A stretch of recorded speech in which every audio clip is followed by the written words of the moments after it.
Coffee. Now, who in the audience doesn't like to wake up to the smell of a good cup of coffee?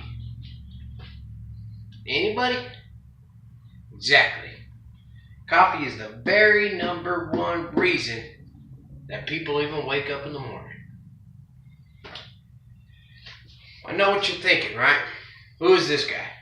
Well, I've been drinking coffee for over 20 years.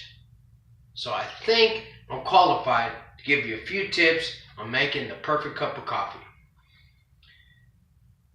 In this speech, we're going to go over types of coffee, the amount of coffee, and the type of water used to make yourself that perfect cup of coffee. So, type of coffees.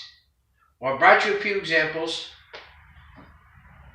First one would have to be Trader Joe's Wintry Blend. Now, it's a pretty good cup of coffee. It's mixed with a few spices and sort of a mild blend, but overall, it's good. It's a little pricey, but I think it's worth the price. Second, and probably least favorite, is this Kirkland brand 100% Colombian coffee. And the only reason I purchased it is because living in Tulsa, we were fortunate enough to have the very first Costco, at least in Oklahoma anyways. And so to take advantage of that, I went ahead and purchased it, and it's okay. It's a dark roast, and it's fine ground, and it's pretty good. Now my favorite is this Maxwell House French Roast Dark. Now it's cheap, and it's probably the most readily available, and most supermarkets will have it. Now, there's multiple choices for you to make. You can get the whole bean and grind it yourself, or you can do like I did and buy this, or you can buy the freeze-dried coffee, which is already made. You just have to add the hot water. But if you want to make the perfect cup of coffee, you should go with this. Second is the important thing going into making a cup of coffee is the amount of coffee used. Now, different manufacturers recommend different amounts. Now, this Maxwell brand recommends 1 tablespoon for every 6 ounces of water. So basically 1 tablespoon per cup of coffee.